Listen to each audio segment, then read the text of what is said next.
오늘 우리에게 주신 말씀은 느헤미야 6장 1절에서 9절 말씀입니다. 느헤미야서 6장 1절에서 9절 말씀입니다. 다 같이 교독하도록 하겠습니다. 산발랏과 도비야와 아라비아 사람 게셈과 그 나머지 우리의 원수들이 내가 성벽을 건축하여 허물어진 틈을 남기지 아니하였다 함을 들었는데 그때는 내가 아직 성문에 문짝을 달지 못한 때였더라.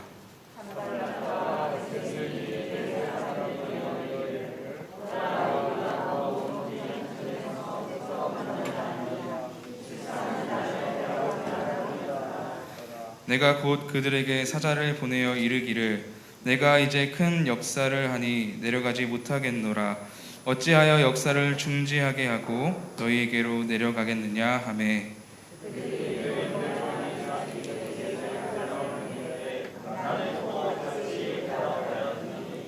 산발랏이 다섯 번째는 그 종자의 손에 봉하지 않은 편지를 들려 내게 보냈는데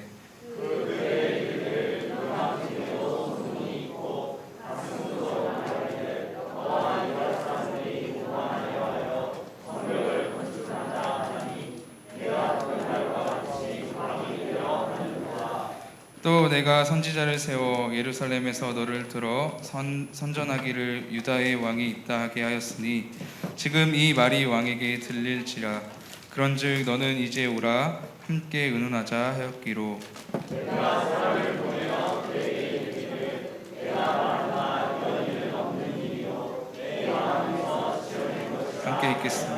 함께 읽겠습니다. 이는 그들이 다 우리를 두렵게 하고자 하여 말하기를 그들의 손이 피곤하여 역사를 중지하고 이루지 못하리라 함이라. 이제 내 손을 힘입게 하옵소서 하였노라. 아멘. 저희는 지금 계속해서 느헤미야를 살펴보는 가운데 있습니다. 느헤미야 이제 성벽을 재건하다가 공격이 좀 있었지요. 4장에 보게 되어지면 산발랏을 중심으로 외부적인 위협과 협박의 공격들이 있었습니다. 그리고 5장에서는 내부적인 좀 문제가 있었지요. 경제적인 문제가 좀 있어서 서로 공동체 안에 반목하는 그런 일들이 있었습니다. 오늘 6장에서는 느헤미야 지도자, 느헤미야 한 사람을 공격하게 되어져요. 그 느헤미야, 영적 리더였던 느헤미야를 이제 공격하게 되어지는데 그 공격 앞에 느헤미야가 어떻게 대처해 가는가 하는 것들을 우리가 한번 살펴보도록 그렇게 하겠습니다. 첫 번째 공격입니다. 우리 한번 2절 같이 한번 읽어볼까요? 2절입니다. 같이 읽습니다. 산발랏과 게셈이 내게 사람을 보내어 이르기를 오라 우리가 오노 병지 한촌에서 서로 만나자 하니 실상은 나를 해하고자 함이었더라. 여기 오라 우리가 오노 평지 한촌에서 서로 만나자 여기다 밑줄 그어주시고요. 산발랏이 느헤미야에게 이제 편지를 하나 보냅니다. 그래서 오노 평지에서 우리가 만나자라고 제안을 하게 되어져요. 이 오노라는 곳은 예루살렘하고 사마리아 중간 정도 되어지는 경계선 정도 여기서 만나자 이제 그래서 뭐 협상도 하고 하자 이렇게 이제 제안을 하게 되었습니다. 그 제안에 대하여서 오늘 이제 거기 보게 되어지면 실상은 나를 해하고자 함이었더라. 밑줄 그어주시고요. 이 만남이 무슨 의미인가를 느헤미야는 알았어요. 그냥 만나자는 게 아니라 사실은 이제 느헤미야를 해치려고 하는 그러한 만나자고 했던 것입니다. 그래서 느헤미야를 공격하게 되어지는데 바로 첫 번째 공격은 살인의 음모입니다. 살인의 음모. 지금 느헤미야가 성벽 재건을 해나가고 있는데 이 리더였던 느헤미야 하나 제거하면 성벽 재건이 멈출 거라고 생각했던 거예요. 그래서 여러 가지 공격들로 성벽 재건을 막았지만 막을 수 없게 되어지니까 외부적인 공격도 해봤고 내부적인 문제들도 있었고 그렇게 안 되어지니까 결국 사단이 어떻게 하는 거예요? 산발을 통하여서 느헤미야를 죽이고자 합니다. 그래서 내가 죽이려고 오노 평지에서 만나자라고 제안하게 되어지는데요. 그거에 대하여서 느헤미야가 어떻게 대처하는가? 우리 한번 3절 같이 한번 읽겠습니다. 3절 같이 읽습니다. 내가 곧 그들에게 사자들을 보내어 이르기를 내가 이제는 큰 역사를 하니 내려가지 못하겠노라. 어찌하여 역사를 중지하게 하고 너희에게로 내려가게 했느냐 하매. 여러분, 이제 큰 역사를 하니 내려가지 못하겠노라. 밑줄 그어주시고요. 느헤미야의 답변은 지금 큰 역사, 성벽을 재건하고 있는데 내려갈 수 없다라는 이제 내용입니다. 그래서 느헤미야의 대처는 사명에 집중하는 것입니다. 지금 느헤미야가 자기에게 주신 사명이 성벽 재건이었는데 나는 이 성벽 재건에 힘쓰겠다. 나는 이제 다른 일에 신경 쓰지 않고 난 이거에 힘써야 되기 때문에 나는 내려갈 수 없다라고 그에게 답변하는 것들을 볼 수 있습니다. 우리가 때때로 사단의 시험들이 있게 되어지는데 그때 우리가 넘어지지 않는 일 가운데 하나는 한 가지 일에 집중하는 것입니다. 하나님이 나에게 주신 사역에 집중하는 것입니다. 오늘 지금 이제 느헤미야에게 내려오라 했는데 느헤미야의 답변은 하나님이 나에게 주신 일은 성벽 재건이기 때문에 나는 이 일에 집중하겠다. 나는 내려갈 수 없다라고 말하게 되어져요. 그 일에 대하여 4절에 보게 되어지면 이렇게 합니다. 같이 한번 읽어볼까요? 그들이 4번이나 이같이 4개의 사람을 보내되 나는 꽃같이 대답하였더니 4번이나 밑줄 그어주시고 나는 꽃같이 대답하였더니 밑줄 그어주시고 이렇게 한 번만 편지한 것이 아니라 4번을 편지해서 계속해서 우리가 한번 만나서 협상해보자 하는데 거기에 대한 답은 똑같았어요. 나는 하나님 주시는 이 사명 성벽 재건 이 사명에 난 집중할 것이다. 나는 한 가지에 집중할 것이다 라고 그가 이제 답함으로 이제 이런 음모들을 잘 이겨갔던 것들을 볼 수 있습니다. 그렇습니다. 우리가 넘어지지 않을 것 가운데 하나는 하나님이 우리에게 주신 사명들이 있어요. 그 사명에 집중해 갈 때 우리가 넘어지지 않습니다. 그런데 하나님 주신 그 사명에 집중하지 못하고 자꾸만 기웃기웃거리게 되어지면 이제 사단의 밥이 되어져요. 기웃거릴 때 사단이 이제 밥을 주게 되어지죠. 그럼 기웃기웃거릴 사람은 낚싯밥을 물게 되어집니다. 그럼 뭐가 되어지는 거예요? 사시미가 되는 거예요. 사시미가. 그냥 사단에게 잡혀가지고 그냥 포 떠지게 되면 사시미 같이 되어지는 것입니다. 목사님들도 마찬가지예요. 목사님들 넘어지는 분들을 보면 목사님이 주신 사명이 있어요. 교회를 바르게 잘 세워가는 것, 하나님이 주신 말씀을 잘 준비해서 성도들에게 말씀을 풍성히 전하는 것. 이 일을 하기에도 시간이 없습니다.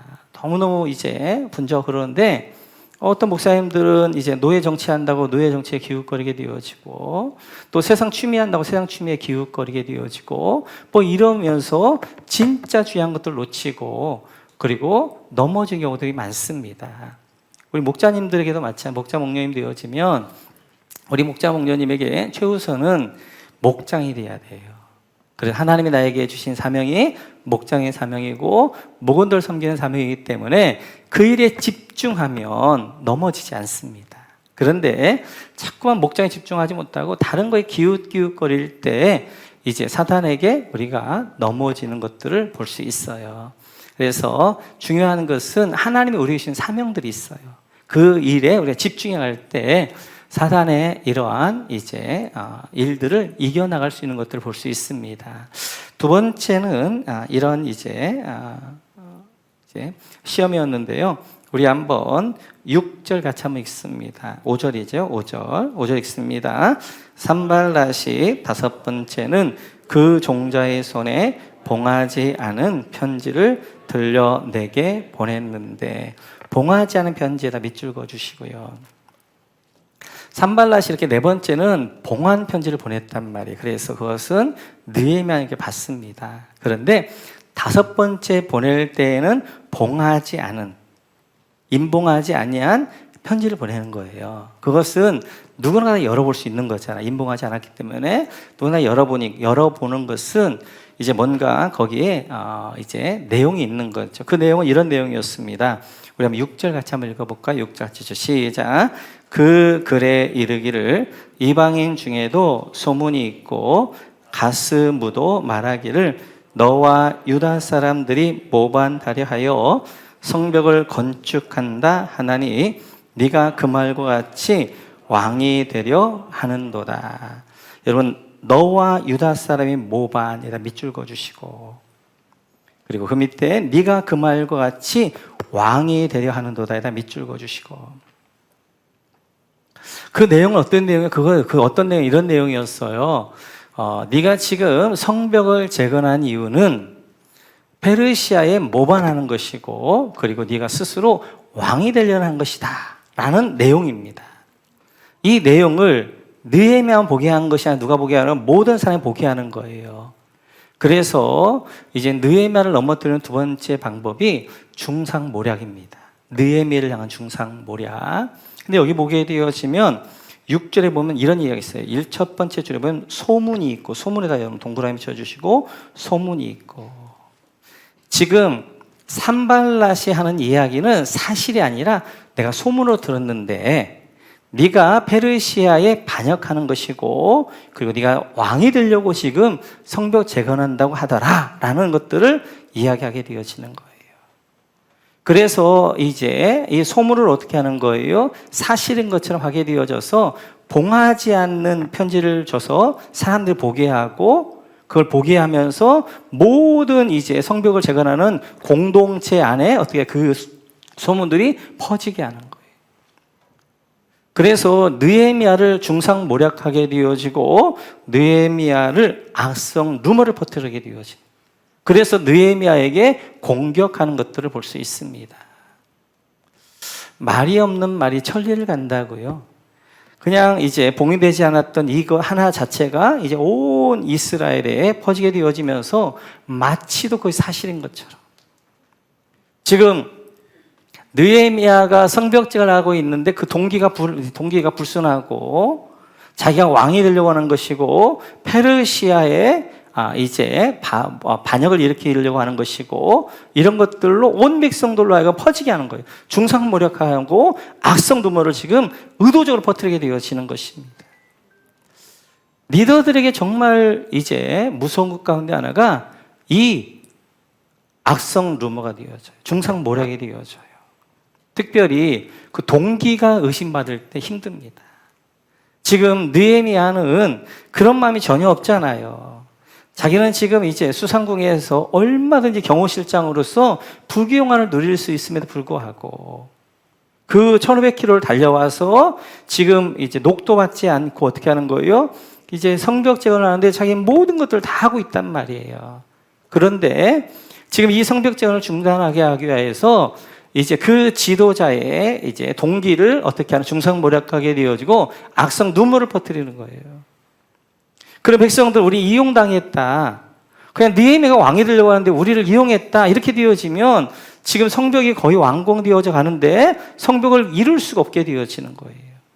중상모략으로 이제 이 느헤미야를 넘어뜨리려고 하는 것들을 볼 수 있습니다. 그런데 8절에 보면 느헤미야가 이렇게 대처합니다. 같이 한번 읽어볼까요? 같이 시작. 내가 사람을 보내어 그에게 이르기를 네가 말한 바 이런 일은 없는 일이요 네 마음에서 지어낸 것이라 하였나니. 이런 일은 없는 일이다. 여기다 밑줄 그어주시고, 느헤미야가 이 산발랏의 편지에 대해서 이런 일은 없다 딱 이제 단언하면서 그의 말을 무시합니다.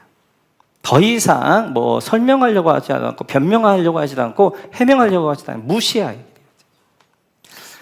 그리고 무시하면서 그가 9절 같이 한번 읽어볼까요? 9절 같이 읽죠. 시작. 이는 그들이 다 우리를 두렵게 하고자 하여 말하기를 그들의 손이 피곤하여 역사를 중지하고 이루지 못하리라 함이라. 이제 내 손을 힘있게 하옵소서 하였노라. 여기 여러분, 이제 내 손을 힘있게 하옵소서 밑줄 그어주시고,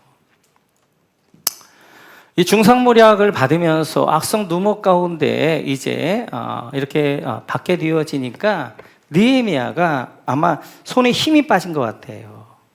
그가 일하려고 하는 이제 의욕이 빠지고 힘이 빠진 것 같아요. 그래서 오늘 하나님 기도할 때 하나님 이제 내 손에 힘을 더하여 주옵소서라고 하게 되어진 이런 악성 누모와 그다음에 중상모략이 리더들에게는 영적 지도자들의 치명적인 거예요.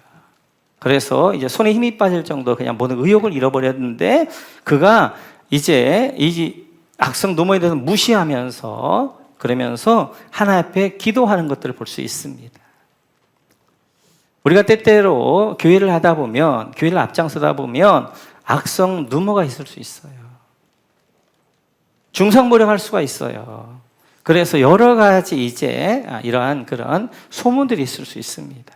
뭐 가만히 있으면 아무도 없지요. 그런 리더들은 눈에 보이기 때문에 시기도 있고 멋도 있고 이러면서 중상모략할 때가 있습니다. 그때 좋은 방법 가운데 하나가 오늘 느헤미야에 했던 것처럼 무시하는 겁니다. 무시하는 거. 그걸 자꾸만 이제 내가 해명하려고 하게 보면 해명하려고 하다가 어떻게 하는 거 더 큰 오해를 일으키기가 쉬워요. 그냥 무시하고 넘어갈 때가 있고요. 때때로 굉장히 큰 게 있습니다. 이것은 꼭 이제 해결해야 될 문제가 있게 되어지면 오늘 느헤미야처럼 한 번은 이제 설명할 필요가 있어요. 그래서 오늘 느헤미야도 산발렛에게 이런 일 없다, 그렇지 않다라고 딱 한마디 했던 것처럼 이런 중상모략에 대해서 그냥 한 번 정도는 설명할 수 있어요. 그것을 계속 몇 번 하려고 몇 번 하게 되어지면 그게 이상하게 더 이제 사람은 말이라는 게 완벽하지 않잖아요. 때때 좀 실수하면 그 실수 가지고 또 꼬투리 잡게 되어지고 또 꼬투리 잡고 그렇게 계속해서 그게 물려가는 것들을 볼 수 있어요. 그리고 무시해버리고 하나님 앞에 나를 기도하는 것입니다. 웬만한 이제 악성 누모나 중상모략들은 시간이 지나면 없어져요. 결국 이제 진실만 드러나게 되어져 있고 진실이 보이게 되어집니다. 그래서 우리 목장에서 때때로 오해받을 수 있어요. 목원들에게. 또 교회 안에서 우리 장로님들도 이제 좀 이제 리더들은 조금 오해받을 수도 있고 악성 누목 가운데 있을 수도 있어요. 그때 이제 무시해버리고 하나님 앞에 기도하고 그러면 하나님께서 잠잠하게 하시고 진실은 드러나게 하시면서 진실이 보여지게 하는 것들을 볼 수 있습니다. 뿐만 아니라 이제 10절 세 번째 이렇게 공격해 옵니다. 같이 한번 읽어볼까요? 같이 읽죠. 시작. 이후에 무에다벨의 손자 들랴야의 아들 스마야가 두문불출하기로 내가 그 집에 가니 그가 이르기를 그들이 너를 죽이러 올 터이니 우리가 하나님의 전으로 가서 외소 안에 머물고 그 문을 닫자. 저들이 반드시 밤에 와서 너를 죽이리라 하기로. 그러면 스마야에다가 동그라미 쳐주시고요. 스마야가 뭐라고 조언하냐면 우리가 하나님의 전으로 가서 외소 안에 머물자. 여기다 밑줄 그어주시고. 이 스마야는 느헤미야의 친구이면서 제사장이었습니다. 그 친구에게 조언을 받는데 그 친구가 뭐라고 이야기하냐면 그들이 너를 죽일 터인데 우리가 하나님의 전 외소 안에 머물자라고 이제 제안을 하게 되어져요. 그러자 이제 느헤미야가 11절에서 이렇게 답합니다. 같이 한번 읽어볼까요? 시작. 내가 이르기를 나 같은 자가 어찌 도망하며 나 같은 몸이면 누가 외소에 들어가서 생명을 보존하겠느냐? 나는 들어가지 않겠노라 하고. 여러분 여기다가 첫째 줄 끝에 보면 나 같은 몸이면 누가 외소에 들어가 생명을 보존하겠느냐? 밑줄 그어주시고요. 느헤미야가 하나님의 성전 외소에 들어갈 수 없다는 거예요. 왜냐하면 하나님의 전 외소는 제사장만 들어갈 수 있습니다. 그러니까 지금 성전 성전 문을 들어가서 그 다음에 성소에 있는 것까지 거기가 이제 외소인데요. 거기가 숨자는 거예요. 어떻게 보게 되어지면 느헤미야가 자기의 생명을 건질 수 있는 아주 좋은 장소예요. 왜냐면 성전 안에는 아무도 못 들어오니까. 이방인들은 못 들어오잖아요. 이방인 뜰까지만 들어올 수 있잖아요. 산발라탄 이방인이니까. 근데 여기는 지금 제사장만 들어가 있는 곳이기 때문에 이제 그 안에 있게 되어지면 이방인들이 들어올 수가 없단 말이에요. 그러니까 가장 안전한 장소 같아요. 근데 그거에 대하여서 느헤미야가 거절합니다. 하나님의 외소에 난 들어갈 수 없다. 세 번째, 느헤미야를 향한 공격이 거짓 충고예요. 잘못된 조언입니다. 지금 하나님의 제사장이라면 가장 중요한 게 뭐냐면 하나님의 법이란 말이에요. 지금 느헤미야가 뭐라고 얘기하냐면 네가 살기 위해서 하나님의 법을 어기라는 거예요. 하나님의 법을 어기고 너 이제 이 느헤미야는 평신도잖아요. 평민이잖아요. 느헤미야는 외소에 들어갈 수가 없단 말이에요. 하나님의 법을 어기고 외소에 들어가라는 거. 왜냐하면 너는 지금 하나님 일을 하고 있고 네가 안전해야 어때요? 성막을 이제 완공할 수 있으니까, 이 성벽을 완공할 수 있으니까 이제 그 외소에 들어가라라고 이야기하는 것입니다. 근데 느헤미야는 죽어도 하나님의 법을 어길 수 없다. 내 생명 구하고자 하나님의 법을 어기면서까지 할 수 없다라고 이야기하는 것입니다. 그때 12절 같이 한번 읽어볼까요? 12절 같이 읽죠. 시작. 깨달은 즉 그는 하나님께서 보내신 바가 아니라 도비야와 산발에게 뇌물을 받고 내게 이런 예언을 함이라. 그는이 누구예요? 스마야입니다. 스마야. 나중에 알고 보니까 스마야를 하나님이 보낸 자가 아니었어요.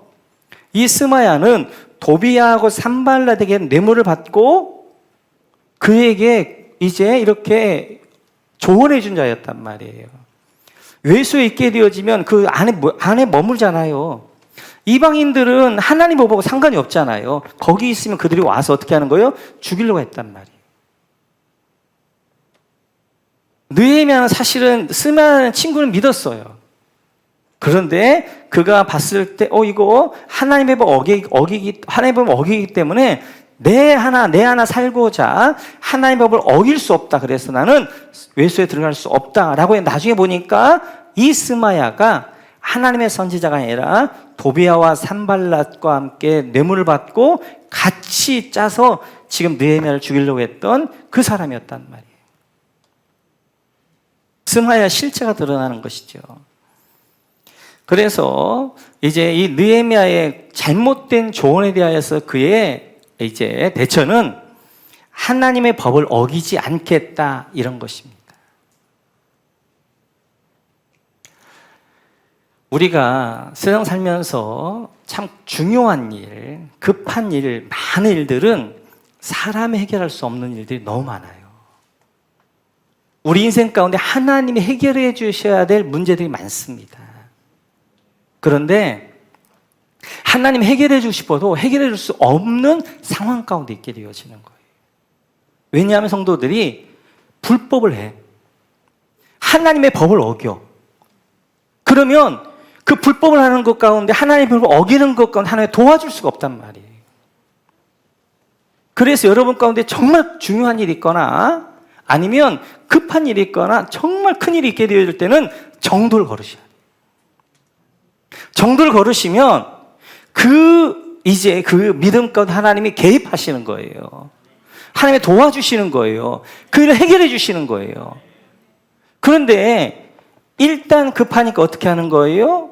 이제 쉬운 거, 지금 편한 거, 한 번만 눈 감아보지 뭐, 한 번만 법을 어기지 뭐. 지금 이 한 번만 법을 어기면 이제 훨씬 해결될 것 같으니까 법을 어긴단 말이에요. 근데 법을 어기는 사람 하나님 어떻게 도와주시겠어요? 못 도와주죠. 오늘 느헤미야도 마찬가지였단 말이에요. 어떻게 보면 합리적이잖아요. 굉장히 지혜 있는 거잖아요. 이방인들이 못 도는 가장 이제 장소가 어디예요? 그 성전 안에 있는 외소란 말이에요. 거기에 숨자. 우리 거기 있자. 그래 느헤미야는 어떻게 하는 거예요? 나는 죽으면 죽었지 하나님의 법을 어길 수 없다는 거예요. 그 느헤미야를 하나님이 도와주시는 거예요. 하나님. 마찬가지입니다. 우리가 기도할 때 중요한 것이 우리가 불법을 하면서 하나님 법을 어기면서 도와달라고 하는 게 많단 말이에요. 그건 하나님이 도와줄 수가 없어요.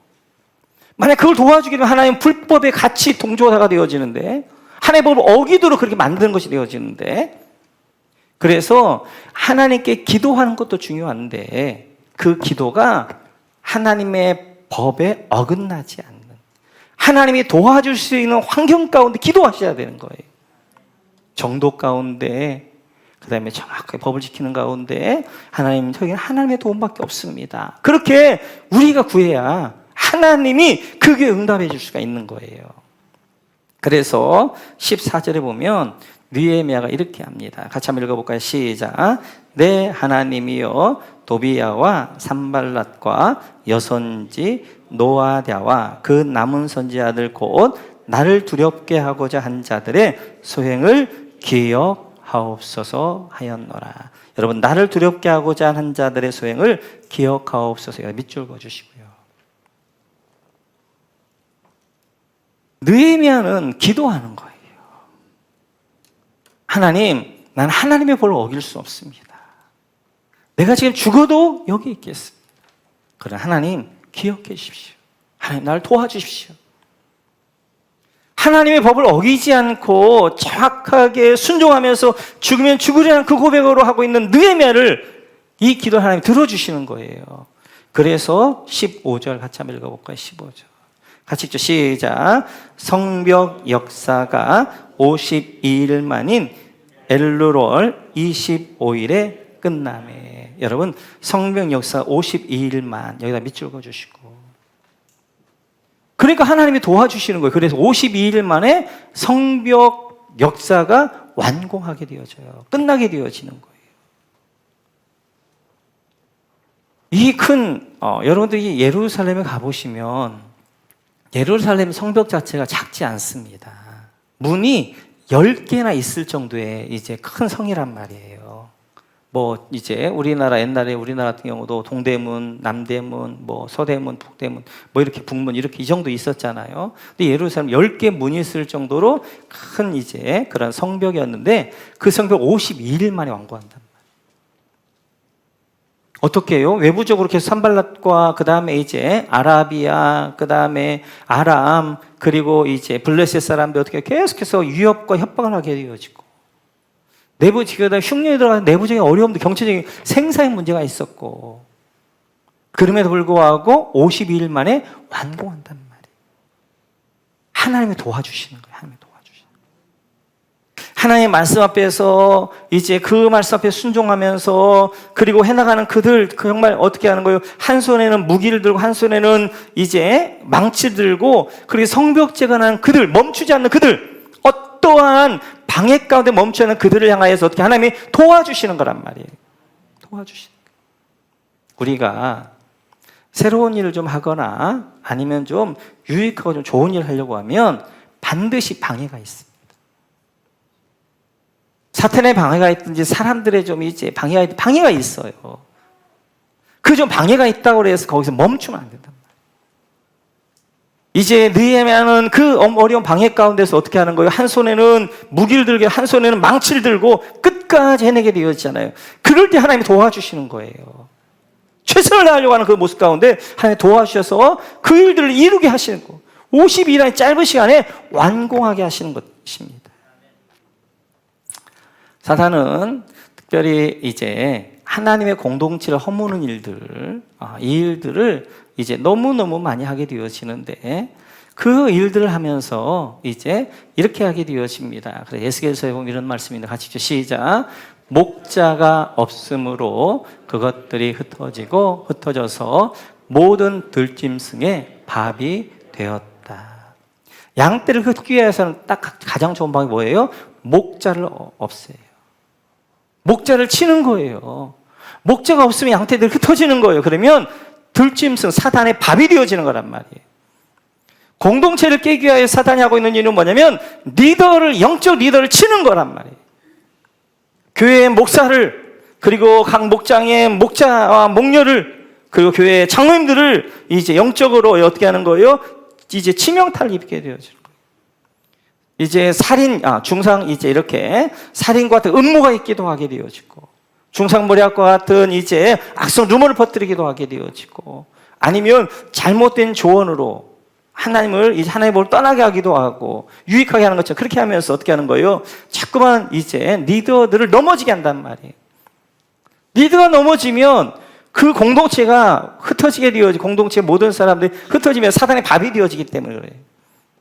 그래서 우리는 리더들에 기도하셔야 됩니다. 목원들은 목자와 목녀에 기도하고, 성도님들은 그 목사를 위해 기도해 주시고, 리더가 영적으로 잘 서 있어야 그 리더 안에서 양떼들이 모이게 되어지면서 악한 사단과의 영적 전투를 승리하게 되어진 것들을 볼 수 있어요.